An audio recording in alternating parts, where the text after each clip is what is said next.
नमस्कार देवी और सज्जनों, girls and boys, welcome to the show Arogyam. आज हमारे समाज में एक तेज़ी से फैलने वाली बीमारी है, वो है कैंसर। कैंसर के बारे में बहुत सारे प्रश्न मन में होते हैं। कैंसर क्या है, कैसे फैलता है, अगर कैंसर हो गया तो हम क्या करें? इन सारे सवालों का जवाब आज के इस शो में हम देंगे। आज हमारे साथ है जाने माने आयुर्वेद तज्ञ डॉक्टर वेंकटेश जोशी जी। सर नमस्ते, कार्यक्रम में आपका तहे दिल से स्वागत करती हूँ, आपका हार्दिक स्वागत करती हूँ। डॉक्टर वेंकटेश जोशी जी पिछले 30 सालों से आयुर्वेद के क्षेत्र में काम कर रहे हैं। होलिस्टिक ऑर्गेनिक ट्रीटमेंट के सर फाउंडर हैं और उनकी सारी टीम और सर खुद भी संशोधन, औषधि निर्माण और चिकित्सा के क्षेत्र में कार्य कर रहे हैं। ये बहुत ही महत्वपूर्ण कार्य है। इस ट्रीटमेंट के बारे में भी हम आज जानकारी लेंगे और कैंसर के बारे में भी जानकारी लेंगे। सर नमस्ते, बहुत बहुत स्वागत है आपका इस कार्यक्रम में। सर ये जो ट्रीटमेंट है होलिस्टिक ऑर्गेनिक ट्रीटमेंट, तो बहुत सारे सवाल आते हैं, ये क्या है ट्रीटमेंट? मतलब आयुर्वेद है, एलोपैथी है, होम्योपैथी है, क्या है ये इम्पोर्टेंट क्वेश्चन भी है कि दुनिया में 2 तरह की ट्रीटमेंट चल रही है हमेशा। एक फोकस ऑन सेल्यूलर, अच्छा, जिसको आप बॉडी का एक माइक्रो पार्ट कहते हैं, जो अनविजिबल है नेकेड आई से, लेकिन वो माइक्रोस्कोप से दिखता है। उस सेल को फोकस करना एक ट्रीटमेंट पार्ट है, अच्छा, जो पूरी दुनिया चल रही कन्वेंशनल ट्रीटमेंट करती है। लेकिन एक total body, whole body focus करके जो ट्रीटमेंट की जाती है, ये 2 अप्रोच अलग है। जो सेल्स फोकस ट्रीटमेंट होती है टेम्पररी होती है, कि उसके होल बॉडी में क्या हो रहा है वो उसको कुछ पता नहीं लगता।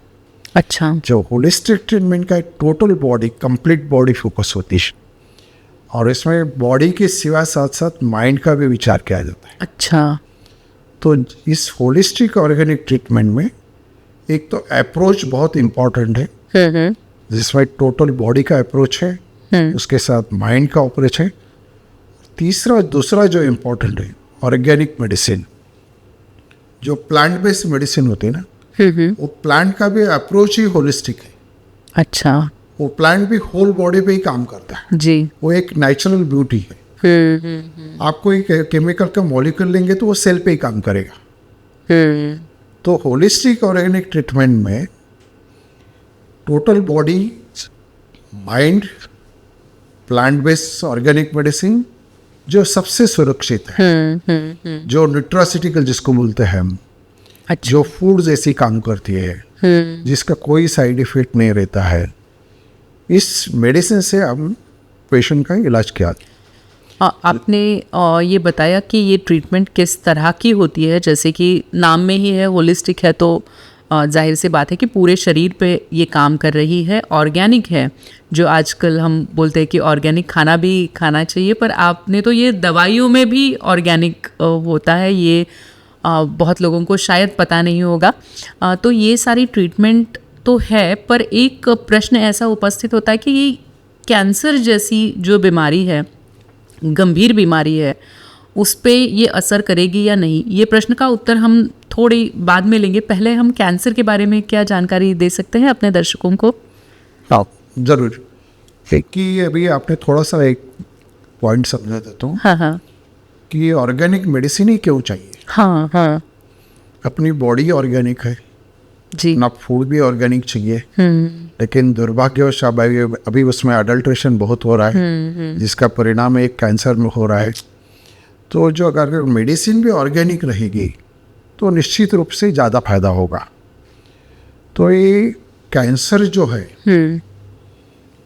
जैसे मैं बोला कि एक बॉडी है, बॉडी अनेक सिस्टम से बनी है जी, अनेक पार्ट से बनी है, जैसे लीवर है, हार्ट है, किडनी है, लेकिन एक एक पार्ट जो है ना मल्टीपल सेल से बना है जी, जो माइक्रोस्कोप से ही दिखाई देता है। जैसे एक आधा पॉट ले, एक मिट्टी का उसका जो पॉट होता है, मिट्टी का हर एक कण जो है उस कण से पॉट बनता है जी। तो वैसे ही अपनी शरीर जो है ना सेल से बनती है। मल्टीपल सेल, अनेक सेल से एक पार्ट बनता है, अनेक पार्ट से एक सिस्टम बनती है, अनेक सिस्टम से एक बॉडी बनती है। तो ये कैंसर में क्या होता है, जो सेल जो है ना निर्माण होता है, अपना एक कार्य होता है, वो करते हैं और डेड होते हैं। ये श्रृंखला चालू है। और इससे आसान दृष्टि से समझाने की कोशिश करता हूँ। जैसे अपन ह्यूमन लाइफ है, पैदा होते हैं अपन, बर्थ होता है, एक काम करते हैं, चाहे डॉक्टर हो चाहे इंजीनियर हो, कुछ भी हो, और मृत्यु होता है जी। ये श्रृंखला चालू है। अगर ये श्रृंखला नहीं होती तो क्या होता, तो दुनिया का स्वरूप देखिए। तो कैंसर में क्या होता है, ये नष्ट होने की प्रक्रिया बंद हो जाती है। अच्छा, नष्ट होने की प्रक्रिया बंद हो जाती है। वो कैसे? कि वो डीएनए जो मैसेज देता है, वो डीएनए के कारण इसका कैरेक्टर या स्वभाव चेंज होता है, ये सेल का। अच्छा। जैसे एक टेररिस्ट होता है, एक टेररिस्ट भी ह्यूमन बीइंग है, लेकिन उसका माइंडसेट चेंज होता है। और माइंडसेट चेंज जब होता है तो वो अपने जैसे दूसरा एक दोस्त को बनाता है। एक को दो, दो को चार, चार से 8 जी। वो अपने मल्टीपल किए वगैरह चुप बैठता ही नहीं टेररिस्ट। और जहाँ भी चांस मिला है, जिस एरिया में, उस एरिया में उसकी एक्टिविटी शुरू हो जाती है। तो ये कैंसर सेल जो है ना मल्टीपल बन जाता है, और किसी एक समूह होगा तो जिस पार्ट में इम्यूनिटी कम है उस पार्ट में घर करके बैठ जाते हैं। अच्छा। अभी जैसा समझो कैंसर सेल तो बनेगा ही, लेकिन जिस व्यक्ति की इम्यूनिटी अच्छी है वो डिस्ट्रॉय हो जाता है, तो दूसरा बनने का चांस ही नहीं होता है। अच्छा। जिस रोगना में इम्यूनिटी कम है किसी भी कारणवश, उसमें कैंसर सेल लाइव रहता है और वो मल्टीपल करके वो एक गांठ बनती है। वो गांठ अगर ब्रेस्ट में बने तो ब्रेस्ट कैंसर हो जाएगा, वो अगर गांठ यूट्रस में बना तो यूट्रस कैंसर हो सकता है। जिस पार्ट में वो गांठ बनेगी उसका कैंसर कहा जाता है। एक सामान्य तौर से कैंसर इस तरह से समझा जाता है। बराबर है। तो आपने बहुत ही आसान तरीके से समझाया, जैसे टेररिस्ट होते हैं और वो हमारे मुल्क पर हमला करते हैं, वैसे ही ये कैंसर पेशियां जो हैं वो अपने शरीर पर हमला करती है और वो मल्टीप्लाई होती है। कैंसर के स्टेजेस के बारे में हमने सुना है कि 1, 2, 3, 4 ऐसे स्टेजेस रहते हैं, तो वो क्या होता है एग्जैक्टली? कोई भी बीमारी लो, कालांतर से उसमें बढ़ती तो होती है। ये कैंसर स्टेज भी उसी दृष्टि से इम्पोर्टेंट है। एक तो उसका प्रोग्नोसिस, फर्स्ट स्टेज में कैंसर है, सेकंड स्टेज में कैंसर है, थर्ड है, फोर्थ है। स्वाभाविकता इसमें एक प्रोग्नोसिस में डिफरेंस आएगा, उसका साध्यत्व में फर्क आएगा। जो फर्स्ट स्टेज में कैंसर है तुरंत साध्य हो जाएगा, तुरंत चिकित्सा करने से आराम मिलेगा। जो फोर्थ स्टेज में कैंसर है वो उसकी जो साध्यत्व है, प्रोग्नोसिस है, इफेक्ट होगी।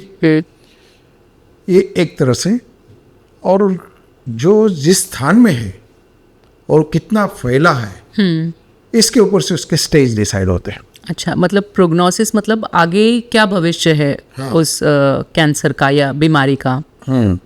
स्टेज समझने की 2 ही इम्पोर्टेंट्स है, उसका प्रोग्नोसिस भी ध्यान में आता है और कहाँ तक सीमित है वो। अच्छा। अभी समझो ब्रेस्ट में कैंसर होगा, वो लोकलाइज रहता है, एक ही गांठ रहती है, तो वो फर्स्ट स्टेज में कैंसर है। समझो उसके आजू बाजू में इर्द गिर्द फैला नहीं है, एक ही गांठ है, उसको निकाल दो, वो हो गया फर्स्ट कैंसर। लेकिन यही ब्रेस्ट कैंसर या यही दूसरा कैंसर जब वो डीप रोटेट होता है, वो मसल में जाता है, आजू बाजू के टिश्यू में जाता है, 1-2 लिम्फ नोड में दिखाई देता है, वो सेकंड स्टेज कैंसर होता है। अच्छा। पहले की तुलना में सेकंड स्टेज कैंसर बड़ा हो गया जी। एक 5 साल का बच्चा, एक 20 साल का आदमी है, दोनों में फर्क है, दोनों से फाइट करो, बिल्कुल तो फर्क हो गई। तो ऐसे ही थर्ड स्टेज जो कैंसर है फिर और लिम्फ नोड में फैल जाता है, तो उसकी व्याप्ति बढ़ जाती है, तो ट्रीटमेंट की दृष्टि से भी डिफिकल्ट होता है।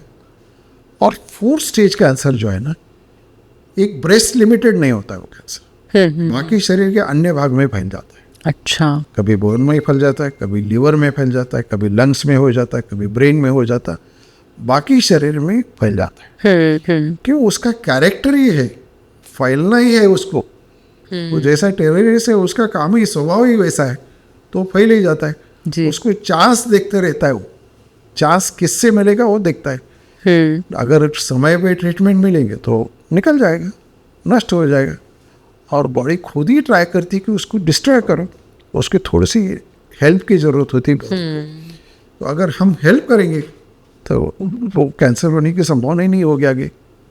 जी बिल्कुल। तो हम ऐसा कह सकते हैं कि 1, 2, 3, 4 ऐसे 4 स्टेजेस होते हैं। अभी एक दर्शकों के मन में एक प्रश्न ऐसा आता है कि अगर 4th स्टेज में कैंसर डिटेक्ट हुआ, काफ़ी बार ऐसे होता है कि शुरू में डिटेक्ट ही नहीं होता है, 4th स्टेज में अगर कैंसर है या कैंसर डिटेक्ट हुआ तो क्या वो रिवर्सिबल हो सकता है? नहीं, निश्चित है कि भाई कैसा है कि 4th स्टेज में कैंसर होता है, उसके दो कारण हैं। एक तो पहले उसको डायग्नोसिस नहीं होगा जी, इग्नोरेंस हो सकता है कि बोले जो भी पेशेंट है उसको इग्नोरेंस उस तरह से हो सकता है, उसका कोई गलत नहीं है जी, कि उसके उस पास उतना अवेयरनेस नहीं है। लेकिन इसके लिए जिम्मेदार है मेडिकल फैटर्निटी। उसका कई बार डायग्नोसिस सही नहीं होता है। अच्छा। जैसे कई खांसी आ रही है, उसको टीबी की दृष्टि से ट्रीट किया जाता है और 4 महीने के बाद समझा जाता है कि उसको कैंसर है, तब तक वो फैलाया जाता है, 4th स्टेज में पहुंच जाता है। ये एक कारण है। और दूसरा 4th स्टेज में जाने का क्या है, एक बार ट्रीटमेंट लेता है, सर्जरी होती है, केमो होता है, रेडिएशन होता है, और ये 2 साल में फिर रिलैप्स होता है। इसके कारण में 4th स्टेज में होता है। क्योंकि ये जितनी भी ट्रीटमेंट है, अभी जो कन्वेंशनल ट्रीटमेंट है, ये टेम्पररी मैनेजमेंट है, कंट्रोल करने वाली ट्रीटमेंट है, न कि क्योर करने वाली ट्रीटमेंट। क्योंकि तो जो सेल है, सेल ओरिएंटेड ट्रीटमेंट है जी, और डिसीज है बॉडी ओरिएंटेड ट्रीटमेंट है। जब तक पूरी बॉडी की ट्रीटमेंट नहीं होगी, वो परमानेंट कैसे ठीक होगा? पॉसिबल ही नहीं।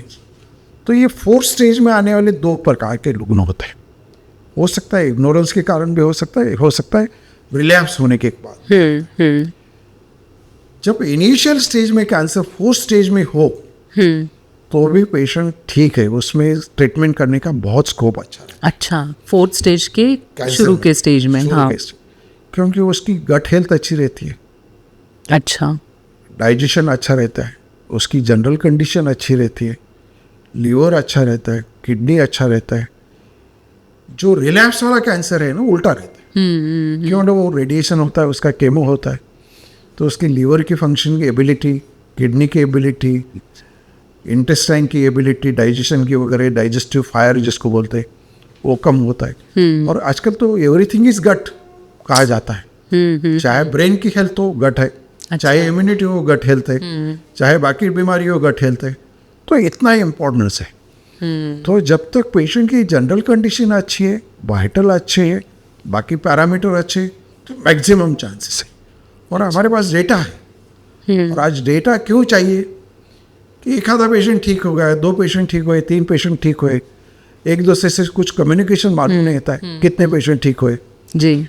जब तक डेटा नहीं समझेगा तो डेटा तब तक दुनिया को भी नहीं समझेगा। तो इसलिए हम कोशिश कर रहे हैं कि साइंटिफिक डेटा मेंटेन करो और उसका दो।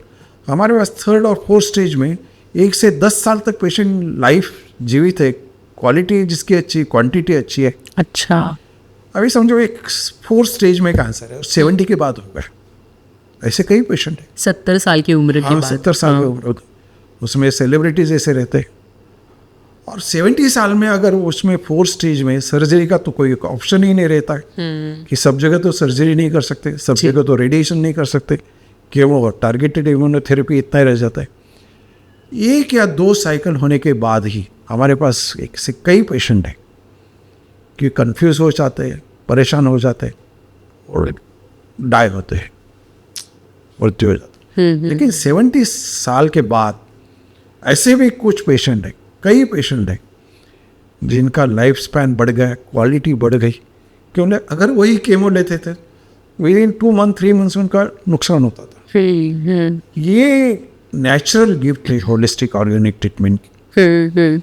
नेचर बहुत बड़ा है ना, तुम कितना खोज के निकालते हो तुम्हारे ऊपर है। जी हाँ, इतने प्लांट है और आज की टेक्नोलॉजी इतनी सुपर है कि आज की टेक्नोलॉजी कल नहीं, कल की परसों नहीं है। तो औषधि निर्माण में भी बहुत टेक्नोलॉजीज आ गई है, तो उससे हम इफेक्टिव दवा बन सकते हैं। हालांकि क्या होता है, दुर्भाग्य है कि आयुर्वेद को एक अलग तरह से देखा जाता है कि जैसे ये जड़ी बूटी का साइंस है, ये स्लो काम करता है, ऐसा है ही नहीं। लेकिन जड़ी बूटी तो पूरी दुनिया ही जड़ी बूटी है, लेकिन उससे मेडिसिन बनाने का तरीका अलग है ना, टेक्नोलॉजी अलग है। जी जी, उस टेक्नोलॉजी का यूज़ करेंगे तो बहुत अच्छी तरह से मेडिसिन बना सकते हैं। आयुर्वेद इतना ही नहीं है ना। तो दूसरा बोलो तो कि ये स्लो साइंस, स्लो मेडिसिन काम करती है। हाँ, वास्तव में ऐसा नहीं। हमारे पास तो कई पेशेंट ऐसे, किसी से तो रेफरेंस से पता लग जाता है, उनके फादर मदर आईसीयू में रहते हैं और परेशान होते हैं, उनका दुख देख सकते हैं अपन आँखों से। तो उनको एक ही कहते हैं कि ये मेडिसिन लेके जाओ, एक 24 घंटे पिला दो, सिरप है तो टैबलेट, और देखो। और 24 घंटे में पेशेंट आईसीयू के बाहर आ जाता है। क्या बात है। तो ऐसा नहीं है कि क्यों ना, तो जो प्लांट है उसमें जो गुणवत्ता होती है, जो ऐसे एंटीऑक्सीडेंट होते हैं, ऐसे कई प्रॉपर्टीज होते हैं, वो मेडिसिन बोल के काम करेंगे ना, ऐसा चुप तो नहीं बैठेंगे। तो ये जो 4th स्टेज में भी 1 to 10 ईयर तक पेशेंट जीवित है, अच्छे हैं, लेकिन उसकी कंडीशन बहुत इम्पॉर्टेंट है। उसके पैरामीटर, उसकी जनरल कंडीशन, उसकी गट हेल्थ, उसका लीवर, उसका किडनी, एक पेशेंट का असेसमेंट अगर अच्छा हो गया और उसको अच्छी तरह से मैनेज करेंगे तो हो सकता है 4th स्टेज में भी पेशेंट अच्छी तरह से उसको लाइफ एक्सटेंड हो सकता है। ये बहुत ही मेरे ख्याल से सभी के लिए एक आशादायी चित्र आपने खड़ा किया है, क्योंकि बहुत से पेशेंट्स को ये लगता है कि 4th स्टेज में है तो क्या करें। इसका जवाब आपको मिल गया होगा। ये 4th स्टेज के बारे में तो आपने बहुत ही अच्छी जानकारी दी सर। और 1st स्टेज के बारे में आप क्या कहेंगे? जब कैंसर का 1st स्टेज होता है, पेशेंट या तो आपके पास आता है या तो कोई ट्रीटमेंट लेने को जाता है, तो 1st स्टेज में क्या प्रोग्नोसिस होता है? कितने % लोगों को आपके डेटा के अनुसार रिलीफ मिलता है? अभी 1st स्टेज बहुत ही इम्पोर्टेंट है। आजकल क्या हो गया, लोगों में अवेयरनेस उतना काफ़ी है। जी जी। और जैसे ही डायग्नोसिस होती है, उसकी जो गांठ होती है निकाल दी जाती है, लेकिन मतलब सर्जरी करके निकाली जाती है। लेकिन इसके बाद क्या होता है, यही बड़ा कन्फ्यूजन है और यही पेशेंट को एक समझाने की बहुत बड़ी काउंसलिंग की ज़रूरत है। वो जो गांठ बनी है वो लोकल इश्यू से नहीं बनी है, वो गांठ बनी है पूरी बॉडी के कारण बनी है। गांठ बनी है डीएनए का कैरेक्टर चेंज हुआ है इसलिए बना है। गांठ बनी है कि रेडिकल्स ज़्यादा तुम्हारे शरीर में निर्माण होते इसलिए बनी है। गांठ बनी है तुम्हारा लाइफस्टाइल अच्छा नहीं है। इसके कई कारण हैं। मतलब अगर सरल शब्दों में कहें तो अगर समझो किसी के पेट में गांठ है तो नॉट नेसेसरी कि पेट की वजह से वो गांठ बनी है, पूरे शरीर की अपने लाइफस्टाइल की वजह से वो कैंसर की गांठ बनी। एकदम सही है। केवल उसका खान पान, उसका आहार, उसका जेनेटिक, उसका बाकी के डिसीज, इसके कारण गांठ बनी। तो गांठ निकाल दिया आपने जी, और पेशेंट खुश हो जाता है कि मेरा कैंसर खत्म हो गया अभी। ऐसा नहीं है, लेकिन गांठ बनने के जो रीजंस है ना, वो बॉडी में ही तुम्हारे उसका रूट कॉज है अभी भी। हाँ। और 1 साल के बाद पेशेंट आता है कि फिर से हो गया मेरा। 1 साल तो मैं ज़्यादा बोल रहा हूँ, हमारे पास तो जो डेटा है वो 6 महीने में पेशेंट आ जाता है। सर्जरी के बाद 6 महीने में। 6 महीने में पेशेंट आ जाता है। लेकिन जो पेशेंट हमारे पास ही है, उसके पास एक इन्फॉर्मेशन होती है। एक तो उसके फादर मदर कोई तो कैंसर से एक्सपायर्ड हुए होते हैं, वो देखते हैं कि बाबा के केमो की ट्रीटमेंट क्या होती है, कितनी पेनफुल होती है और कितनी कॉस्ट है, ये सब देखते हैं और परिणाम भी उनको मालूम रहता है। तो वो सेकंड ऑप्शन ढूंढने लगते हैं, तो कहीं से हमारा वो ऑप्शन हमारे पास आता है। और एक अच्छी न्यूज़ बोलो तो ऐसा है कि हमारे पास 25% पेशेंट जो है 10 साल तक जीवित है। अच्छा। और अच्छे एक कैंसर के बारे में एक ऐसा ग्लोबल स्टैंडर्ड है, एक बार कैंसर होने के बाद अगर वो 5 साल पेशेंट जीवित है तो कैंसर मुक्त हो गया, ऐसा उसको एक सिक्का मारा जाता है। अच्छा, कैंसर से भय मुक्त हो गया। लेकिन हमारे पास 10-10 साल के पेशेंट हैं, केवल सर्जरी किए और मुझे केमो नहीं करना है, हमारे पास है। लेकिन जो है ना, फर्स्ट स्टेज के में जो कैंसर होने के बाद अगर उसकी टोटल बॉडी की मैनेजमेंट नहीं करेंगे आप, उसका डाइट नहीं समझेंगे, उसकी लाइफस्टाइल नहीं समझेंगे, उसकी जेनेटिक वैल्यू नहीं समझेंगे, उसके ब्लड टेस्ट करके पैरामीटर नहीं समझेंगे, वो ट्रीटमेंट अपूरी ही रहेगी, अधूरी रह जाती। अच्छा, ऐसा नहीं है कि तुम प्रिवेंटिव केमो दे सकते, प्रिवेंटिव केमो तो नहीं दे सकते आप, केमो के उतनी साइड इफेक्ट्स होते हैं। इसलिए ऑन्कोलॉजिस्ट ये बोलते हैं कि ठीक है सर्जरी हो गई, अभी तो कुछ नहीं है, वेट एंड वॉच। लेकिन वेट एंड वॉच में दूसरा हो जाता है ना, वो उसमें प्रॉब्लम है। तो जो दूसरा ऑप्शन तुम्हारे पास है, जो इंडिया में है, आयुर्वेद में है, वो ऑप्शन अगर ऑप्ट किया तो पेशेंट का कितना भला हो सकता है। लेकिन पेशेंट की गलत फहमी हो जाती। दूसरा क्या है, आज दुर्भाग्यवश जो मेडिकल फ्रैटर्निटी पर जो विश्वास होना चाहिए सोसाइटी का, वो थोड़ा सा विश्वास कम हो चुका है। अच्छा, ऐसा आपको लगता है? ऐसा लगता है, जो अनुभव से लगता है। इसका गलत कुछ नहीं है, लेकिन इसमें पेशेंट का भी नुकसान ज़्यादा होता है। मेडिकल फ्रैटर्निटीज़ का तो चलते रहता है उनका नुकसान फायदा, लेकिन उसके लिए हम ही जिम्मेदार है, मेडिकल फ्रैटर्निटी जिम्मेदार है। वो तो इग्नोरेंस है उसके पास, वो तो अज्ञानी है, उसको नहीं ब्लेम कर सकते। तो ये लेकिन इस कारण से अगर समझाने की कोशिश करेंगे, कुछ गलत फहमी हो सकती है पेशेंट के कि अननेसेसरी ट्रीटमेंट दे रहे।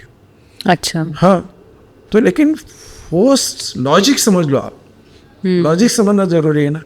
कैंसर की गांठ क्यों निर्माण हो गई बाबा? ऐसी तो निदान नहीं हो गई, बाहर से तो नहीं आई। कैंसर की गांठ किसी कारण से हो गई। वो कारण जब तक ट्रीट नहीं होगा तब तक कोई बीमारी ठीक ही नहीं हो सकता है। केवल इफेक्ट की मैनेजमेंट करने से ट्रीटमेंट नहीं होती है, कॉज की मैनेजमेंट करना पड़ेगा। जी, कॉज और इफेक्ट दोनों इम्पोर्टेंट है। बिल्कुल। मतलब आपने ये जो अभी एक मुद्दा उपस्थित किया वो वाकई बहुत इम्पॉर्टेंट है, क्योंकि काफ़ी बार आजकल पेशेंट्स को लगता है, सभी अवेयरनेस एक तरह से देखा जाए तो है भी, और कई बार हम कह सकते हैं कि थोड़ा सा गलत अवेयरनेस भी है।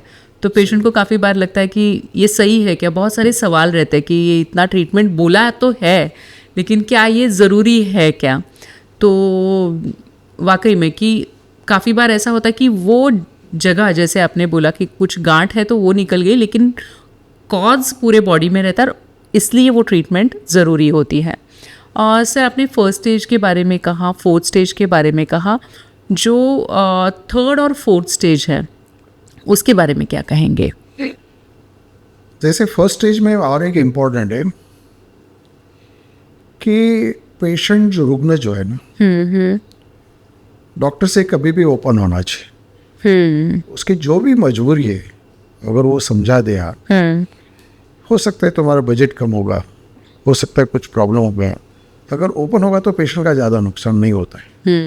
डॉक्टर उस लेवल से सोचेगा जी, उस लेवल से आइडिया देगा कि चाहे ठीक है बाबा, आपको मेडिसिन अफोर्ड नहीं कर सकते तो ये डाइट पैटर्न अफोर्ड करो। एक्चुअली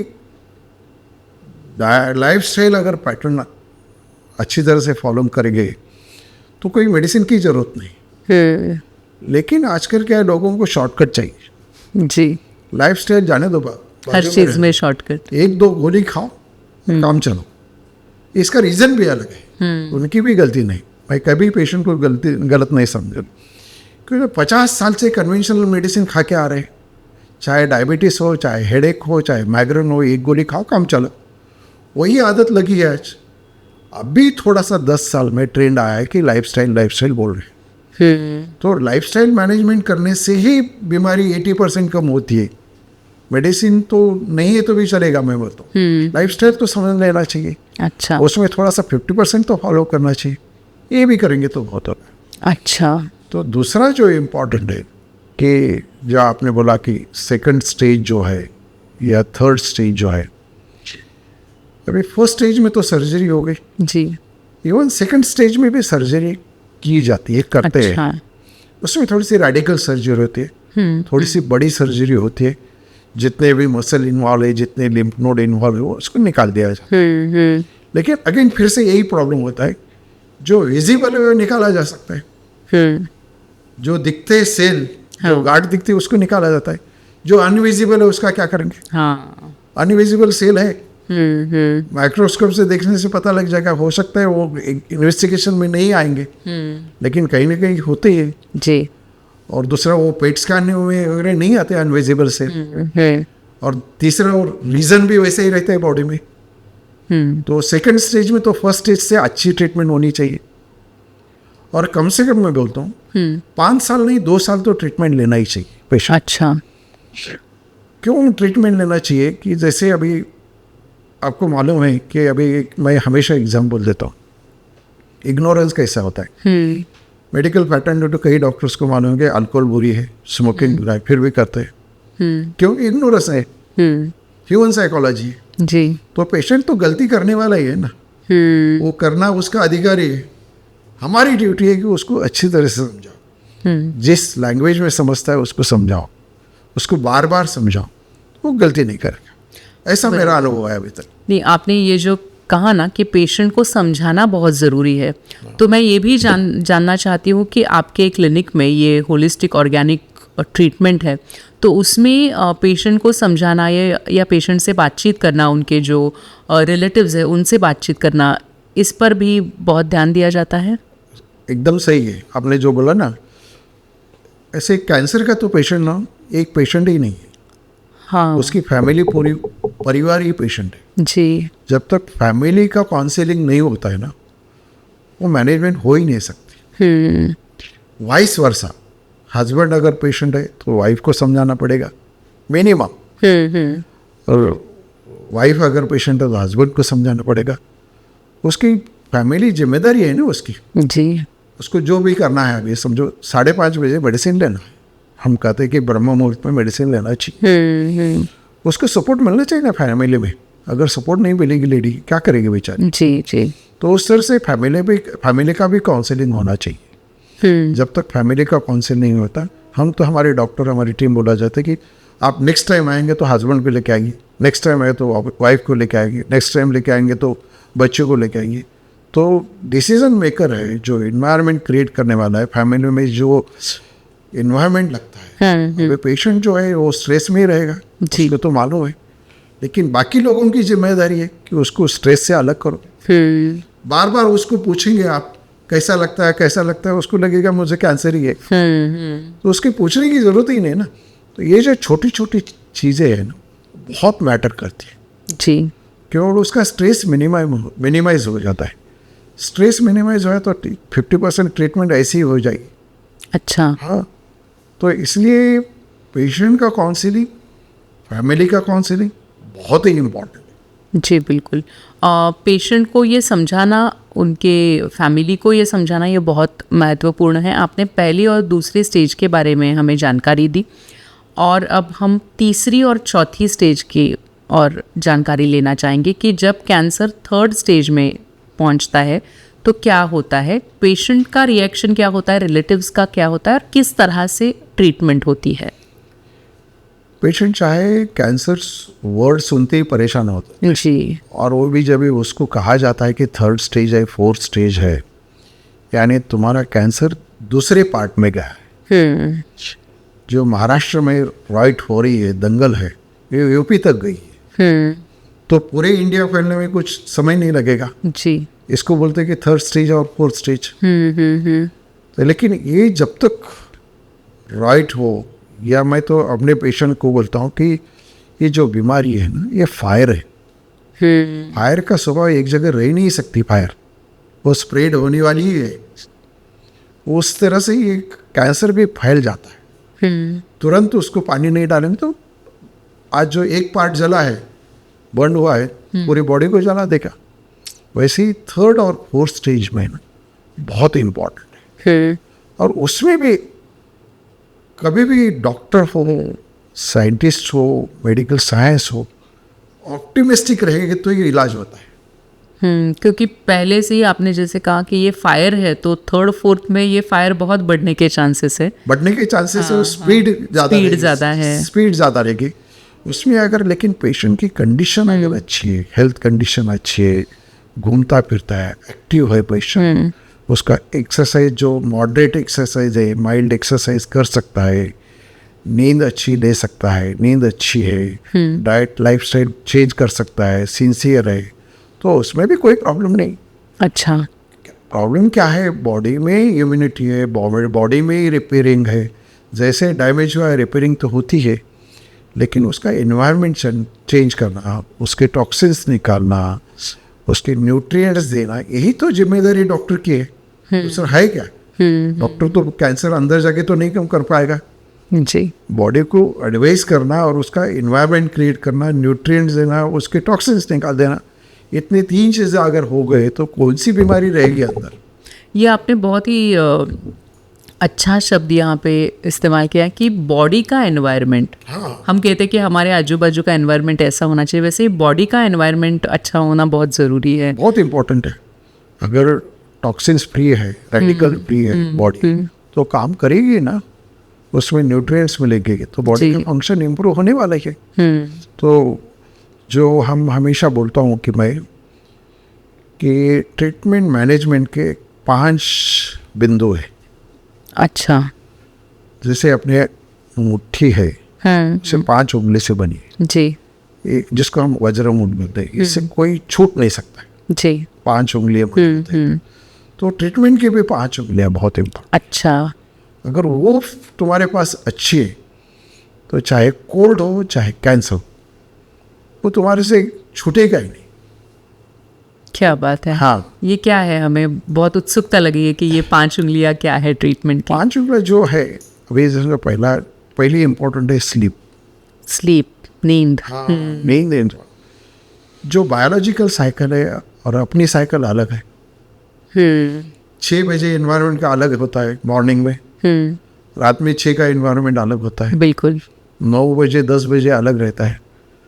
मैं मेरे दृष्टि से मेरी लाइफस्टाइल चलाऊंगा तो कैसा चलेगा, कितने दिन चलेगा, वो समझना चाहिए ना। तो बॉडी को सिनोनिमस होना चाहिए ना उस दोनों में, तो ही बॉडी अच्छी काम करेगी। मतलब जो बाहर का एनवायरनमेंट है, हाँ, और अपना एनवायरनमेंट, हाँ, उसको मैच होना चाहिए जी। वो अगर मैच नहीं हो तो थोड़ा दिन चलेगा, 50 साल तक चलेगा, लेकिन 50 के बाद बॉडी की डिक्लाइनिंग शुरू हो जाती है, तो उसको मैच करना ही पड़ेगा सर। लेकिन आज के ज़माने में जैसे अगर हम एनवायरनमेंट देखें तो तकरीबन 7-8 बजे अंधेरा पड़ जाता है, तो जाहिर है कि हमको तभी, मतलब चलो एक 9 बजे सोना ये ज़रूरी है अकॉर्डिंग टू एनवायरनमेंट, पर ये आज के ज़माने में करेंगे कैसे? क्योंकि हम 7 बजे कुछ ऑफिस छूटता है, हम 10 बजे घर पहुंचते, उसके बाद खाना, उसके बाद नींद, तो क्या करें, कैसे करें? स्लीप जो है ना, कि जैसे मैं कह रहा था कि जिसका प्रोफेशन है, जो पायलट है, जिसकी स्लीप बराबर नहीं होती है, रोटेशन वाइज ड्यूटी होती है जी, तो उनका ब्रेड बटर तो नहीं काम से कर सकते। उसको एक अल्टरनेटिव एडवाइस दिया है।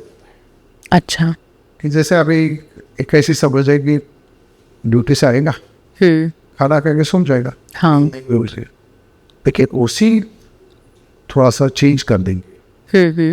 आएगा, गर्म पानी से शावर लेगा, फिर रिलैक्स हो जाएगा और खाना खाएगा, तो इसमें 50% प्रॉब्लम सॉल्व। अच्छा, मतलब इमीडिएटली खाना नहीं खाना है, शावर लेते। ओह अच्छा, गर्म पानी से शावर करें, बॉडी रिलैक्स हो जाती है। लेटने के बाद उसके डिटॉक्सिफिकेशन प्रोसेस कंप्लीट हो जाती है, फिर रिचार्ज हो जाती है उसकी बॉडी, फिर खाना खा सकते हैं। अभी खाना कब खाना चाहिए? आप अभी देखो, एक्सरसाइज करो और तुरंत खाना खाओ, प्रायोरिटी चेंज हो जाएगी। तुम कूल डाउन ही नहीं हुए, रिवर्स ही नहीं हुआ है आपका, तो खाना खाएंगे तो खाना डाइजेस्ट ही नहीं होगा। बराबर, उस समय वो एग्जॉस्ट हो क्या आया है बेचारा, नाइट स्लीप नहीं हुई है, तो उस समय खाना खाएंगे तो गलत हो जाएगा ना, साइकिल बिगड़ जाएगी। एक बहुत बड़ा चैप्टर है नींद के बारे में, लेकिन इन शॉर्ट 10 बजे सोना चाहिए, रात को 10 बजे सोना चाहिए। एटलीस्ट 50 के बाद तो हर आदमी ने सोना चाहिए। अच्छा, नहीं कुछ मजबूरी है तो थोड़ा सा अल्टरनेटिव करके देखिए जिसको कैंसर है उसने तो करना ही चाहिए, बिल्कुल बहुत पहला जो बिंदु है। और वो अगर मैच हो गया तो पूरा 24 आवर्स की साइकिल मैच हो जाती। रात में नींद हो गई और भी डीप स्लीप होनी चाहिए। डीप स्लीप में तो सुबह जल्दी उठेगा जी। इसलिए हमारे पास जो दवा देती है ब्रह्म मुहूर्त पे दिया जाता है और उसका एक स्टडी किया हमने कि इस समय दवा देने से ज़्यादा फायदे होते हैं। अच्छा। मेडिसिन देने से ज़्यादा फायदा होता है और उसको आदत भी लग जाती है जी उठने की जी। हर समय भी 10 से 12, 12 से 4, 4 से 6 बॉडी की प्रायोरिटी फंक्शन करने की प्रायोरिटी चेंज होती है। 4 से 6 डिटॉक्सिफिकेशन अच्छा होता है, बॉयल मूवमेंट अच्छी होती है, अच्छा ये सब कंसंट्रेशन अच्छा होता है, कॉर्टेक्स एक्टिव हो जाता है जो लोग करते हैं। तो उसके जो दिन भर का प्लानिंग जिसको बोलते हैं ना, दिन भर का प्लानिंग वर्क कौन सा है क्या नहीं, ये 4 से 6 करेंगे तो अच्छा हो जाएगा उसका जी। तो उसका फायदा है ना। तो उस समय करने तो फायदा, एक तो पहले नींद होनी चाहिए, दूसरा मॉडरेट एक्सरसाइज, माइल्ड भी नहीं हेवी भी नहीं, मॉडरेट एक्सरसाइज कुछ भी करो। ओके। उसमें एरोबिक 15 मिनट करना चाहिए, चाहे साइकिलिंग हो, चाहे वॉक हो, चाहे स्विमिंग हो, कुछ भी कर सकते हो। अभी उसमें पेशेंट कभी कभी बोलते हैं मैं तो इतना दिन भर काम करता हूँ, दिन रात में काम करता हूँ, कहाँ से व्यायाम क्या जरूरत है। लेकिन तुम काम करते हो, तुम्हारा माइंड बिजी रहता है, हाँ तुम्हारा माइंड काम में रहता है जी। तुमको रिलैक्सेशन कहाँ मिलेगा। तो काम करना अलग है, एक्सरसाइज करना अलग है। हाँ एक्सरसाइज करना मतलब तो ऑप्टिमम लेवल में बॉडी गर्म होनी चाहिए अच्छा। और उसको ऑक्सीजन मिलना चाहिए, पीक पॉइंट पे मिलना चाहिए, ओके। तब वो एक्सरसाइज का बेनिफिट हो जाएगा। अच्छा। बॉडी कुछ भी आप लेंगे, खाना लेंगे तो अडेप्टिव कैपेसिटी बढ़ जाएंगे ना जी। उसकी लेने की क्षमता बढ़ जाएगी। तो एक्सरसाइज की तुलना तुम काम से करोगे तो कैसा चलेगा। जी जी बिल्कुल। विशेषकर महिला वर्ग में ये हम बहुत देखते हैं कि महिलाएं कहती कि अरे हम तो दिन भर काम ही करते रहते, तो क्या ज़रूरत है अलग एक्सरसाइज की। हाँ सही है, लेकिन उसका माइंड काम फ्री रहता है। वे खाना बनाएंगे और कुछ हमारे पास तो एक पेशेंट है बोलता मैं दिन भर दुकान चलाता हूँ, मैं काम तो भागदौड़ करते रहता हूँ, लेकिन तुम्हारा माइंड फ्री नहीं है ना, वो बॉडी रिलैक्स कैसे हो जाएगी जी। तो इसमें एक मॉडरेट एक्सरसाइज होना ही चाहिए, आधा घंटा सुबह आधा घंटा शाम में करेंगे तो कैंसर जैसे मैनेजमेंट के लिए तो बहुत जरूरी। बिल्कुल, मतलब एक्सरसाइज वो है जिससे अपनी बॉडी गर्म होती है, बराबर ना सर। और लोगों के लिए हाँ, और बॉडी को ऑक्सीजन मिलना बहुत ज़रूरी है। तो अपना काम अपना एक्सरसाइज नहीं है, ये आज की मेरे ख्याल से अंडरलाइन थिंग है। न्यूट्रिएंट्स भी तुम्हारे बैंक में पैसा है और तुम्हारी जेब में नहीं है तो कैसा खर्चा करोगे जी। तुम्हारे पास मोबाइल है और उसका पासवर्ड ही नहीं है तो क्या करो। वैसा बॉडी में न्यूट्रिएंट्स है लेकिन लास्ट सेल तक रीच होना चाहिए, ऑक्सीजन मिलना चाहिए, बराबर है, वो न्यूट्रिएंट्स मिलना चाहिए, उसके रास्ते ओपन होना चाहिए जी। बिल्कुल, एक्सरसाइज किसी को पॉसिबल ही नहीं। बिल्कुल, और एक्सरसाइज की वजह से नींद भी हमें अच्छी आती है। हाँ, एक्सरसाइज के लिए एक बहुत इंपॉर्टेंट पॉइंट है, आपने बोला सही है, डीप स्लीप के लिए एक्सरसाइज, रेगुलर एक्सरसाइज बहुत इम्पोर्टेंट है। इसलिए मैं समय के दो चीज़ें भी नींद के लिए करेंगे, एक्सरसाइज और लाइट ऑफ। ओके। अभी नेचर में 9 बजे उन्हें अंधेरा होता था पहले और ऑटोमेटिक नींद आती थी जी, उसमें कोई पिल्स खाने की जरूरत नहीं होती। अभी क्या लाइट चालू रहता है इसलिए नींद नहीं आती, वो मेलाटोनिन सिक्रेशन होगा ही नहीं लाइट चालू रहने से, तो लाइट ऑफ। तो बड़ी सिंपल चीज़ें हैं ना ये दोनों भी, सिंपल चीज़ें, लेकिन लाइफ का बहुत इम्पोर्टेंट फैक्टर है।